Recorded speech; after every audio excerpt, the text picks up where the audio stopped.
요한복음 말씀입니다. 요한복음 13장 1절부터 11절까지 말씀. 저와 여러분이 번갈아 가면서 읽겠습니다. 6월절 전에 예수께서는 자기가 이 세상을 떠나서 아버지께로 가야 할 때가 된 것을 아시고 세상에 있는 자기의 사람들을 사랑하시되 끝까지 사랑하셨다. 저녁을 먹을 때 악마가 이미 시몬 가룟의 아들 유다의 마음속에 예수를 팔아넘길 생각을 불어넣었다. 예수께서는 아버지께서 모든 것을 자기 손에 맡기신 것과 자기가 아버지께로부터 왔다가 아버지께로 돌아가신다는 것을 아시고 잡수시던 자리에서 일어나서 죄송합니다. 그리고 대야에 물을 담아다가 제자들의 발을 씻기시고 그 두른 수건으로 닦아주셨다. 시몬 베드로의 차례가 되었다. 이때 베드로가 예수께 말하였다. 주님, 주님께서 내 발을 씻기시렵니까? 예수께서 그에게 대답하셨다. 내가 하는 일을 지금은 내가 알지 못하나 나중에는 알게 될 것이다. 베드로가 다시 예수께 말하였다. 아닙니다. 내 발은 절대로 씻기지 못하십니다. 예수께서 그에게 말씀하셨다. 내가 너를 씻기지 아니하면 너는 나와 상관이 없다. 그러자 시몬 베드로는 예수께 이렇게 말하였다. 주님, 내 발뿐만이 아니라 내 손과 머리까지도 씻겨주십시오. 예수께서 그에게 말씀하셨다. 이미 목욕한 사람은 온몸이 깨끗하니 발밖에 더 씻을 필요가 없다. 너희는 깨끗하다. 그러나 다 그런 것은 아니다. 같이 읽겠습니다. 예수께서는 자기를 팔아넘길 사람을 알고 계셨다. 그러므로 너희가 다 깨끗한 것은 아니다 하고 말씀하신 것이다. 아멘.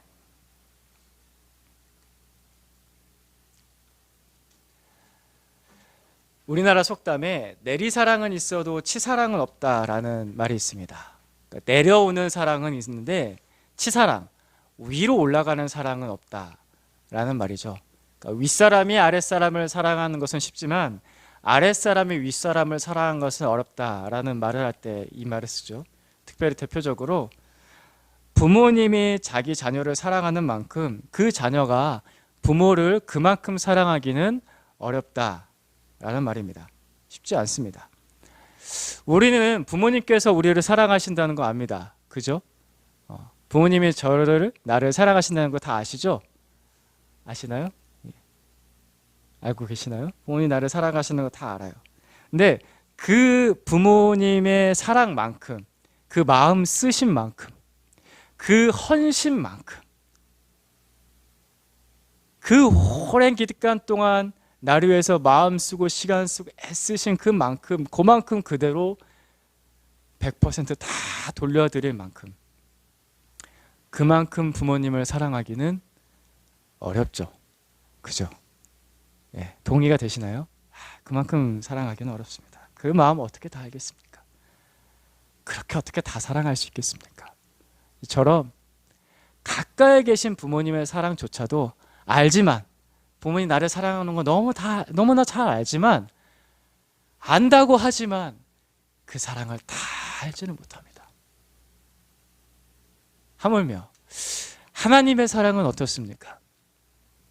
하나님께서 우리를 사랑하시는 거 압니다. 그죠? 여러분 다 아시죠?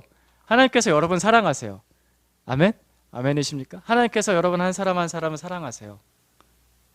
우리 귀한 한 사람 한 사람들을 사랑하세요. 하나님께서 나를 사랑하세요. 우리 한번 고백해 볼까요? 시작.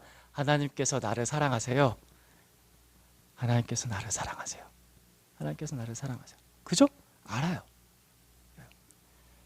하지만 얼만큼 사랑하는지를, 얼마나 사랑하는지를 우리가 다 알지 못합니다. 심지어 내가 하나님의 사랑을 얼마나 모른다, 내가 하나님의 사랑을 잘 모른다라는 것조차도 잘 모릅니다. 그러니까 모른다라는 것조차도 몰라요. 내가 모른다라는 것을 그걸 실제적으로 어떻게 느낄 수 있나? 내가 하나님께 하는 행동을 보면은 그러면 알 수 있어요. 내가 하나님께 하는 말을 보면 알 수 있고요. 내가 하나님께 마음 쓰는 걸 보면 알 수 있어요. 내가 하나님께 어떤 태도를 보이느냐, 이걸 보면은 내가 하나님의 사랑을 얼마나 모르는지 알 수 있어요. 왜 이렇게 얘기하냐면요, 아까 부모 자녀 간의 사랑을 얘기했는데, 여러분 부모님의 사랑을 그 자식이 아는지 모르는지 어떻게 알 수 있냐면은 그 자녀가 부모님에게 하는 행동을 보면 알아요. 그 부모가 그 자녀에게 사랑을 많이 하지만 자녀가 그 부모에게 그 사랑을 그만큼 표현하나? 말로 그렇게 표현하나? 행동으로 그렇게 표현하나? 마음을 그렇게 쓰나? 그거 보면 알아요. 이 자녀가 그 부모님께 받은 사랑을 얼마나 아는지. 여러분 부모님과 자주 대화하십니까? 자주 전화하세요? 마음 쓰세요? 그 엄마 아빠 위해서 기도하시나요? 그거 보면 알아요. 그거 보면 내가 엄마 아빠의 사랑을 알지만 진짜 안다고 할 수는 없구나. 진짜 모르는구나. 그걸 압니다. 똑같이 하나님을 향해서 우리가 하나님 아버지께 하는 행동을 보면 하나님 아버지께 하는 말을 고백을 마음 쓰는 거 시간 쓰는 거 보면은 야 내가 하나님의 사랑을 잘 모르는구나. 그때서 합니다. 이게 객관적으로 보여. 그러면 객관적으로 보여요. 이해가 되시나요? 저는 제 행동을 보면은 제가 하나님의 사랑을 잘 모른다는 걸 느낍니다. 제가 하나님께 마음 쓰고 시간 쓰고 말하는 거 보면은 제가 하나님의 사랑을 잘 모른다는 것을 조금이나마 깨닫습니다. 아, 내가 오랫동안 예수 믿어왔지만 내가 진짜 하나님의 사랑 잘 모르는구나. 아, 그러니까 이것밖에 못하는구나. 그러니까 기도하다가 맨날 졸고 성경 읽다가 에이 모르겠다 그냥 덮고 우리 교회 우리 형제자매들 위해서 더 열심히 섬겨야지 하는 마음 가지다가 아 힘들어 지쳐 하다가 그냥 관두고 그 정도인 거예요. 제가 하나님의 사랑을 안다는 거니까. 제가 잘 몰라요. 하나님께 배은망덕하면 안 됩니다. 하나님의 은혜를 배신하고 하나님께 받은 그 은혜를 잊어버리면 안 됩니다. 제가 이거 양육할 때마다 여러 차례 말씀드리거든요. 배은망덕하면 안 된다. 하나님 앞에. 그러니까 하나님을 이용하면 안 된다. 이 얘기를 많이 하는데 사실은 제가 하나님 앞에 배은망덕한 사람입니다. 제가 하나님의 사랑을 잘 모릅니다. 근데 제가 그 하나님의 사랑을 잘 모른다.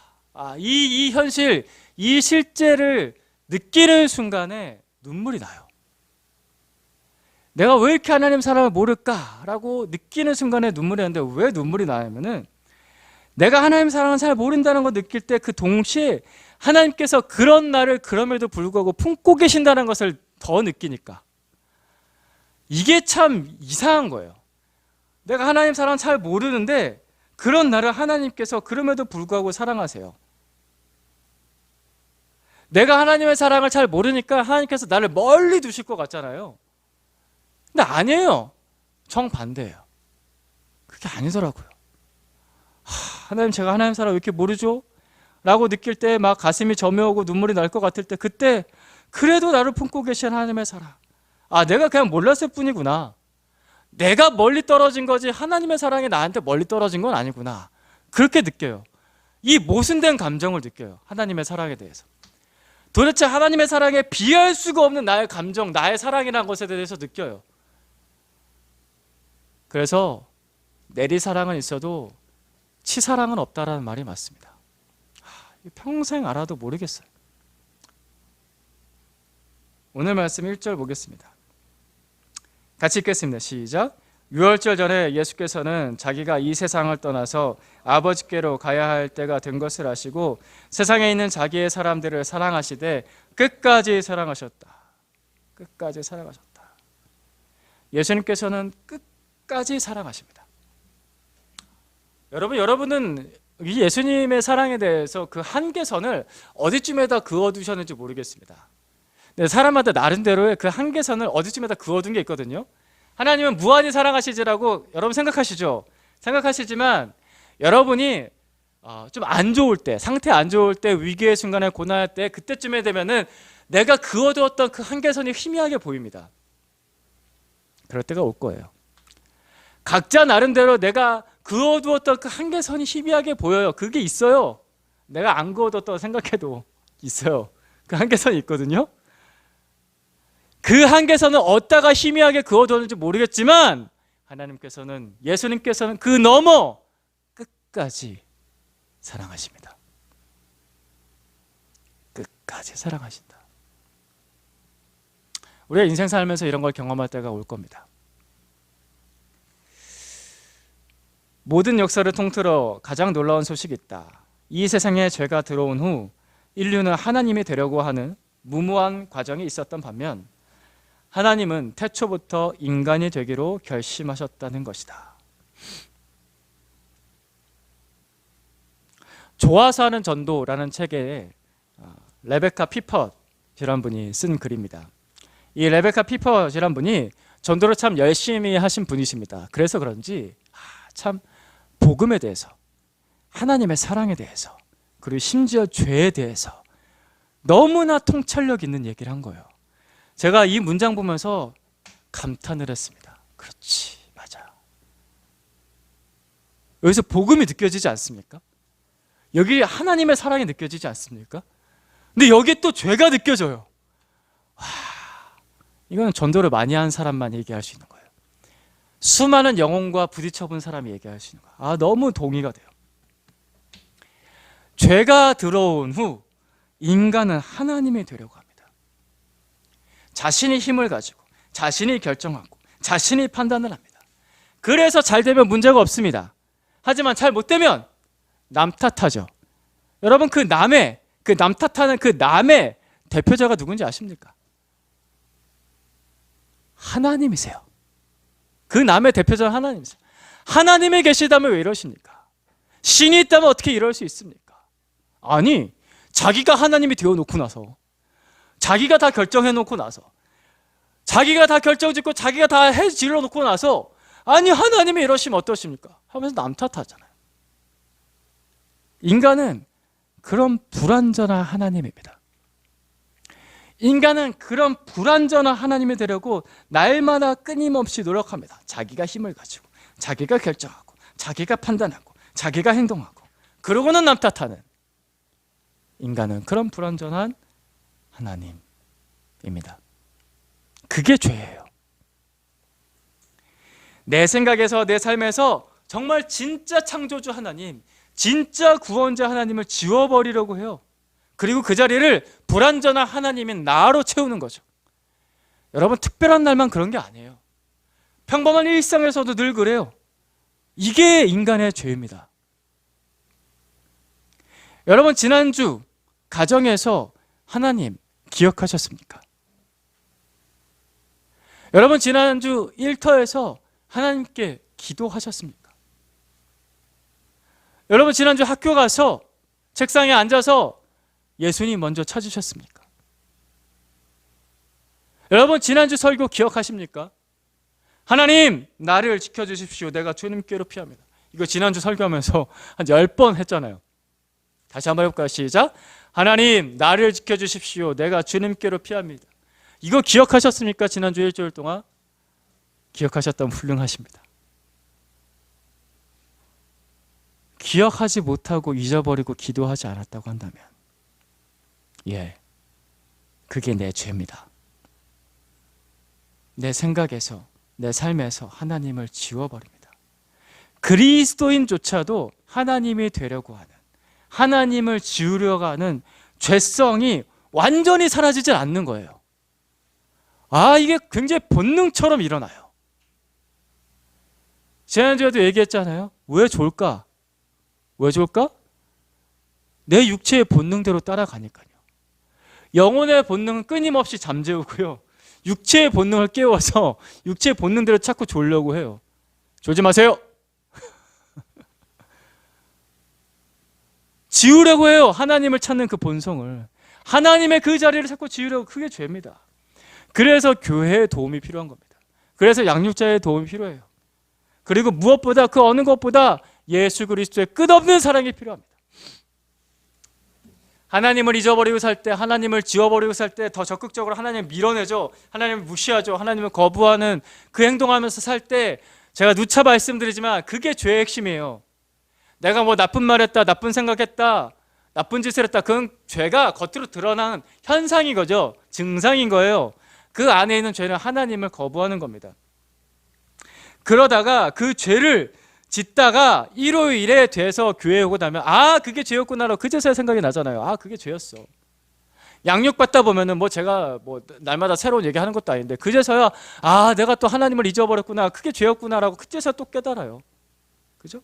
그리고 무엇보다 그 어떤 것보다 그 끝없는 하나님의 사랑, 내가 하나님을 잊어버리고 무시하고 지워버리고 밀쳐내는 그 순간조차도 나를 붙잡으시려 하나님의 그 끝없는 사랑에 대해서 깨닫는 순간, 언제? 복음이 내 안에서 생명력 있게 역사하는 그 순간, 내가 죄인이구나 라고 그때 깨닫죠. 근데 그때 또 느끼는 게 뭐냐면은, 나의 죄를 깨닫는 순간 느끼는 게 뭐냐면은, 그래서 내가 하나님으로부터, 예수님으로부터 그렇게 멀리 떨어져 있구나, 내가 그렇게 하나님과 관계가 그렇게 멀구나 라는 그 죄인이구나, 나 하나님께 가까이 갈 수 없겠구나, 참 면목이 없다 라는 걸 느끼잖아요. 죄책감이라고 하는데, 그죠? 죄책감이란 걸까요? 근데 그때 놀라운 건 뭐냐면은, 나는 그렇게 느끼는데 예수님은 내게서 멀리 계시지 않다는 거예요. 제가 아까부터 계속해서 말했던 그 모순적인 감정, 멀리 있는 것 같고 죄인인 것 같은데, 근데 그때 나를 품고 계신 예수 그리스도의 사랑. 아마도 우리는 이 감정을 평생 느끼며 살 겁니다. 그래서 이것에 대해서 건강하게 잘 받아들여야 돼요. 오늘 제가 소개해드린 이 책의 이 글귀 중에서 굵은 글씨로 된 부분만 다시 한번 읽어볼까요? 첫 번째 문장하고 끝에 부분, 시작. 모든 역사를 통틀어 가장 놀라운 소식이 있다. 하나님은 태초부터 인간이 되기로 결심하셨다. 하나님은 태초부터 인간이 되기로 결심하셨다. 하나님은 그런 분이십니다. 결코 나에게서 멀리 계신 분이 아니세요. 이 놀라운 소식을 정말 듣고 놀라기를 축복합니다. 진짜 이렇구나, 감탄하기를 축복합니다. 놀라고 감격하고 기뻐하고 즐거워하기를 축복합니다. 감동하기를 축복합니다. 깨닫기를 축복합니다. 이게 정말 놀라운 소식이구나, 그분 나에게 너무나 가까이 계신 분이구나. 죄인이라 멀리 느끼는 것은 내 감정인 것이지, 그분은 나에게 너무나 가까이 있구나.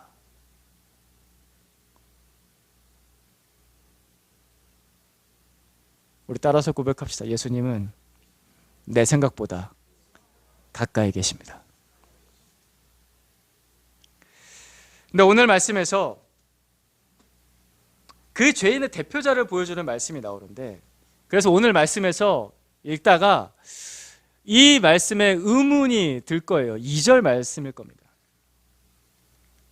2절 말씀 같이 읽겠습니다. 시작. 저녁을 먹을 때 악마가 이미 시몬 가룟의 아들 유다의 마음속에 예수를 팔아넘길 생각을 불어넣었다. 오늘 말씀은 예수님께서 십자가에서 죽으시기 직전에 그 전날 밤에 제자들의 발을 한 사람 한 사람 씻겨주시는 너무나 감동적이고 너무나 은혜롭고 너무나 사랑스러운 장면입니다. 근데 그 장면 속에 초반부에 이게 나오죠. 이 장면이 나와. 유다, 악마가 유다의 마음속에 예수를 팔려는 생각을 이미 불어넣었다. 유다는 왜 이랬을까요? 유다가 이렇게 되지 않았으면 안 됐을까? 유다는 왜 이렇게 비참한 인생을 산 걸까? 의문이 듭니다. 질문을 던질 수 있습니다. 혹시 나는 그런 사람이 되지 않을까? 그럴 수도 있습니다. 하지만 안심시켜드린 것은 그럴 가능성은 그렇게 높지 않습니다. 제가 봤을 때 그럴 사람이 그렇게 없는 것 같아요. 이 말씀에서 잘 보시면요, 우리가 경계해야 될 말씀 맞습니다. 깨어서 경계해야 될 말씀 맞는데, 자, 악마가 사탄이 사탄의 생각을 유다에게 불어넣었다고 했습니다. 그죠? 성경 표현에 사탄의 생각을 유다에게 불어넣을 정도면요, 사탄이, 악마가 이 유다를 쥐고 흔들 만한 치명적인 죄가 있었다는 겁니다. 사탄이 유다에게 그의 권세를 휘두를 수 있는 합당한 주장을 할 수 있는 아주 치명적인 죄가 있었다는 거예요. 그러니까 쥐고 마음대로 흔든 겁니다. 성경에 나타난 그 유다의 죄는 돈을 사랑한 겁니다. 성경에서 유다가 돈을 사랑했다는 표현들이 여러 가지로 많이 나옵니다. 예수님께서 공생의 사역, 복음 전하시는 사역하시면서 예수님께 헌금하는 사람들이 많이 있었다고요. 근데 그 헌금계를 담당하는 사람이 유다였습니다. 근데 그 헌금계에 있는 그 헌금을 훔쳐가는 사람이 누구? 유다였습니다. 그리고 대제사장에게 예수님을 팔아 넘긴다고 할 때 돈을 받겠다고 했습니다. 이 사람은 어떤 명예나 큰 대의나 이런 것을 위해서 예수님을 배신한 게 아니라 뭐 때문에 배신했다? 돈 때문에 배신했다는 겁니다. 유다는 돈을 사랑했는데 어느 정도로 사랑했냐? 예수님을 팔 만큼 사랑했습니다. 이 정도면 치명적이죠. 굉장히 치명적이죠. 이 정도는 심각합니다. 그러니까 쥐고 흔들 수 있는 거예요. 그래서 제가 여러분한테 설교하면서도 양육하면서 여러 차례 돈과 하나님을 견주어서 놓고서 그런 신앙생활을 하면 절대 안 된다고 여러 차례 경고하면서 말씀드렸던 이유가 여기 있습니다.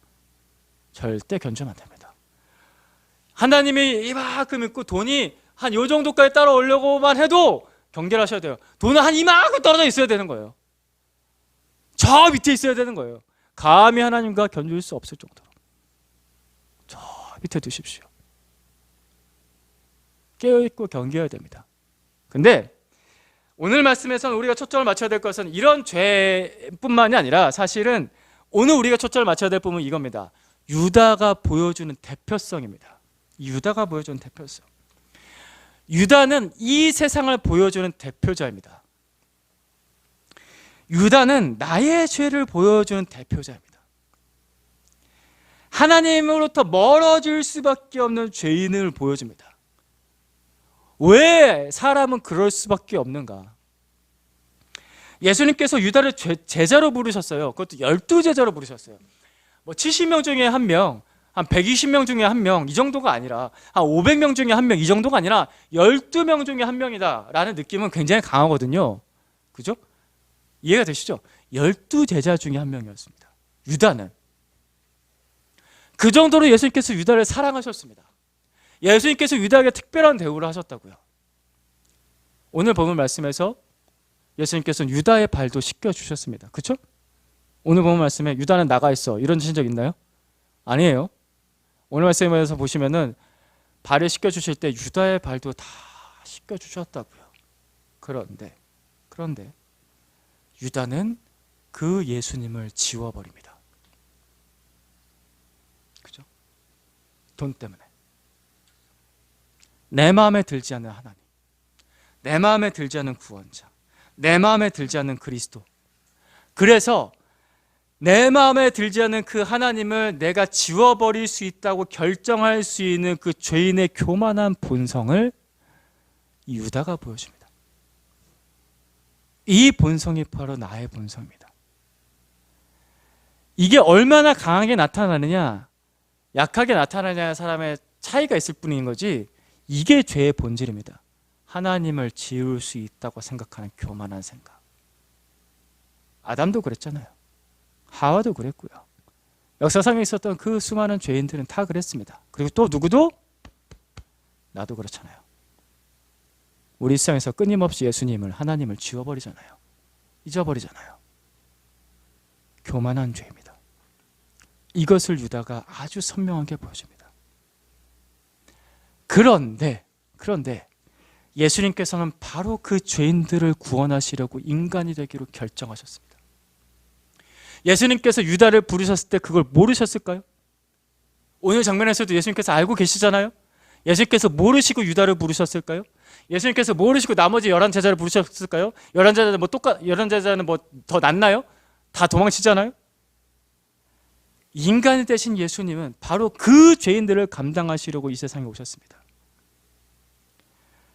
보라, 세상 죄를 지고 가는 하나님의 어린 양이로다. 보라, 세상 죄를 지고 가는 하나님의 어린 양이로다. 세상 죄를 지고 가는 하나님의 어린 양이로다. 나의 죄를 지고 가는 하나님의 어린 양이로다. 그거 다 알고 오셨다고요. 예수님을 그렇게 배신할 거 알고, 그렇게 지워버릴 거 알고, 돈 몇 푼에 팔아버릴 거 알고, 그거 다 알고 오셨다고요. 다 알고 오셨어요. 이것이 예수님의 대가지불입니다. 세상 죄를 지고 가는 하나님의 어린 양. 오늘 본문 말씀 1절부터 5절까지를 다시 한번 보겠습니다. 혹시 글자가 작으시면 주보 보시고요. 저와 여러분이 번갈아가면서 같이 한번 더 보겠습니다. 1절 먼저 읽어주십시오. 시작. 6월절 전에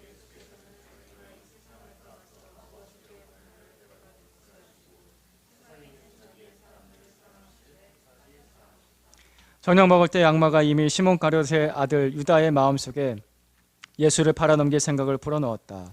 예수께서는 아버지께서 모든 것을 자기 손에 맡기신 것과 자기가 하나님께로부터 왔다가 하나님께로 돌아가시는 잡수시던 자리에서 일어나서 겉옷을 벗고 수건을 가져다가 허리에 두르셨다.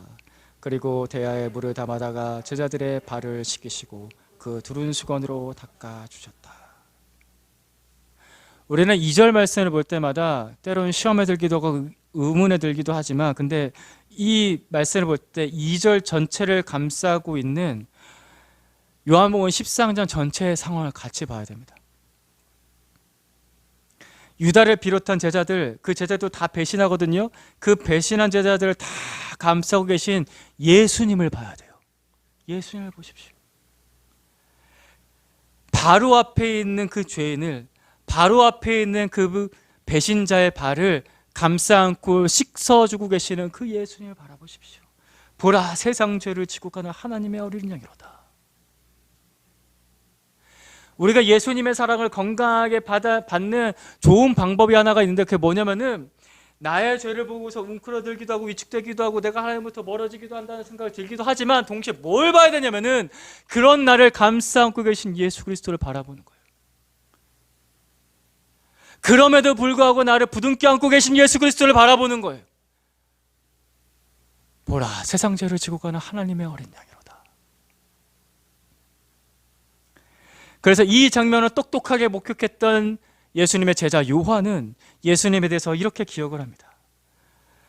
유다의 배신뿐만 아니라 11제자의 모든 배신들을 다 직접 목격했던 그 제자 요한은 예수님을 이렇게 기억했다고요. 1절 말씀 다시 봅니다. 같이 읽습니다. 시작. 6월절 전에 예수께서는 자기가 이 세상을 떠나 아버지께로 가야 될 때가 된 것을 아시고 세상에 있는 자기의 사람들을 사랑하시되 끝까지 사랑하셨다. 끝까지 사랑하셨다. 끝까지 사랑하셨다. 요한은 이것을 봤습니다. 우리도 이것을 봅시다. 나의 죄, 그 습관적인 죄, 하나님을 지워버리는 그 죄 때문에 우리 주님의 손길이 안 닿는 곳이 있을 거야. 내 안에 어딘가에 그 더러운 곳에 그 구석진 데는 주님의 손이 안 닿은 데가 있을 거야. 주님께서 거기까지는 손대시지 않으실 거라고 생각할 수도 있지만 아닙니다. 결코 그렇지 않습니다. 내 안에, 내 인생의 그 어디라도 주님의 손길이 안 닿는 곳, 그 어디도 없이 끝까지 사랑하십니다. 주님은 나를 끝까지 사랑하십니다.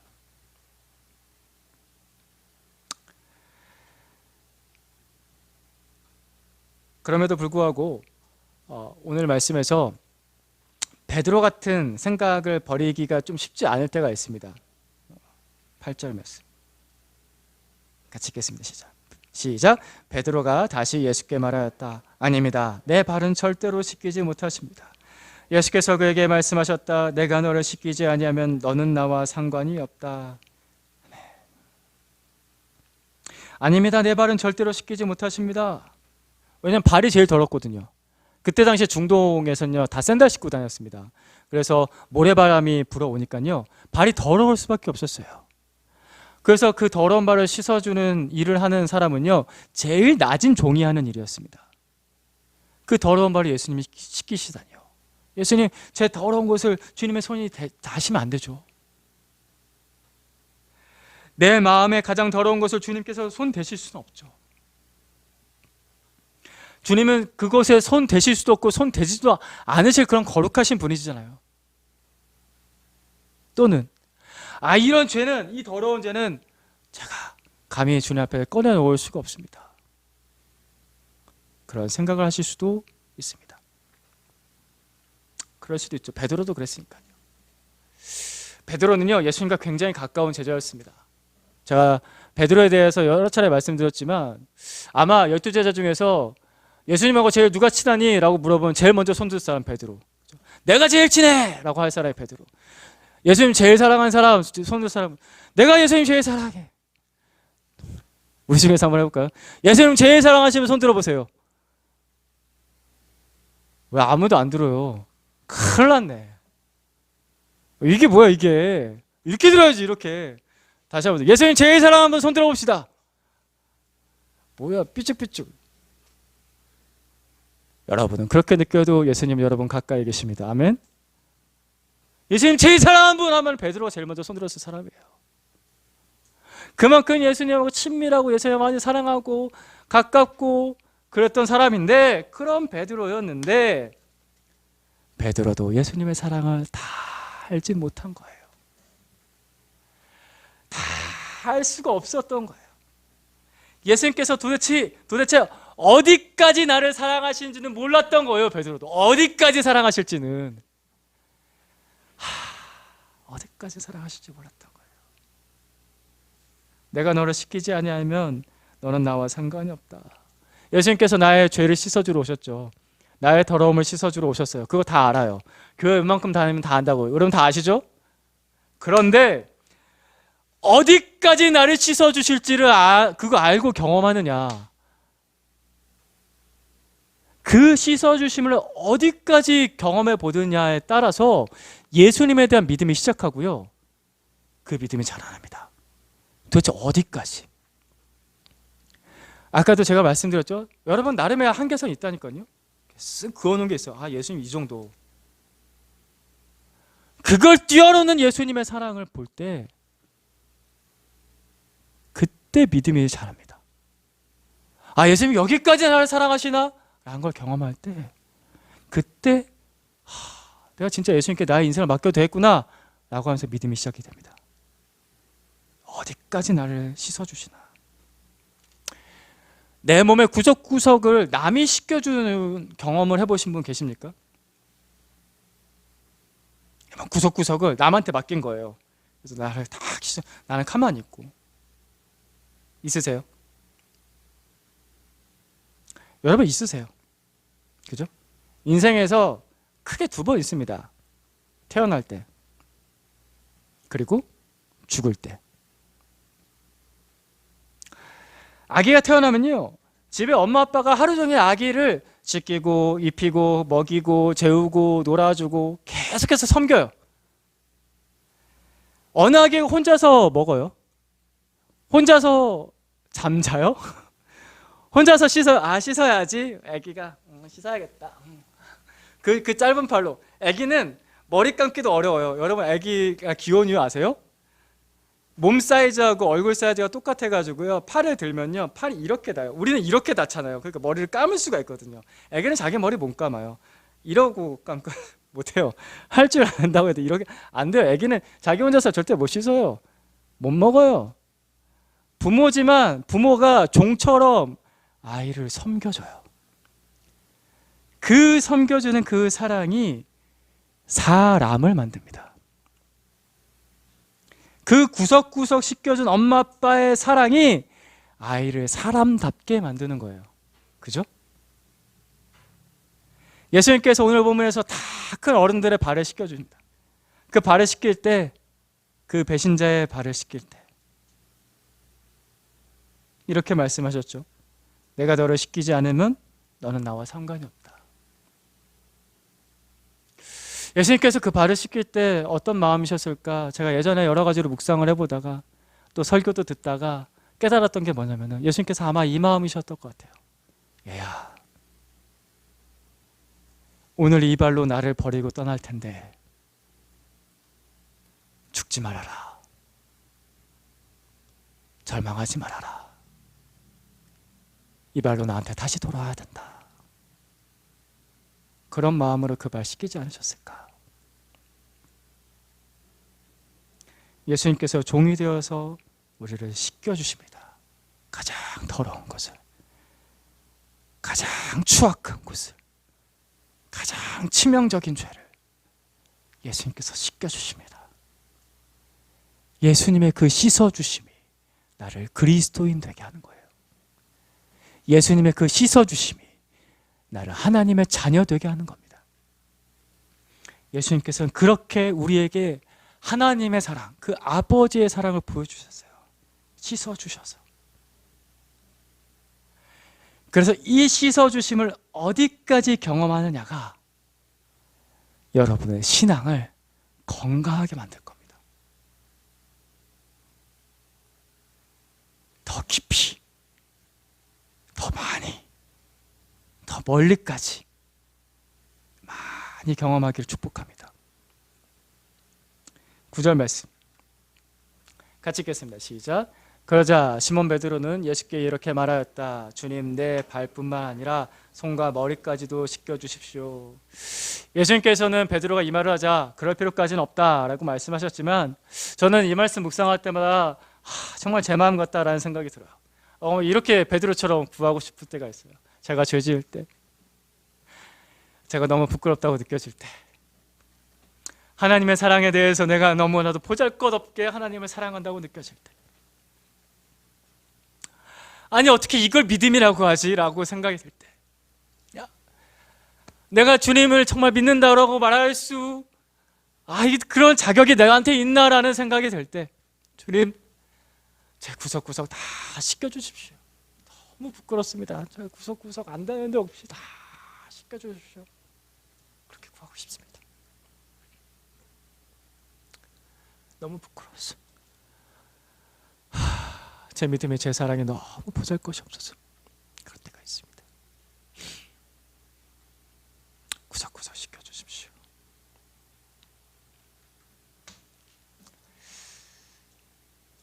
우리 이걸 한번 읽어볼까요? 같이 읽겠습니다. 시작. 우리의 불순종까지도 아버지의 품에 안겨드려야 한다. 하나님께서는 그 무게를 지탱할 만큼 강하신 분이다. 죄는 분명히 우리를 하나님에게서 분리시킨다. 하지만 죄를 피하는 것은 우리를 더욱더 하나님으로부터 멀어지게 한다.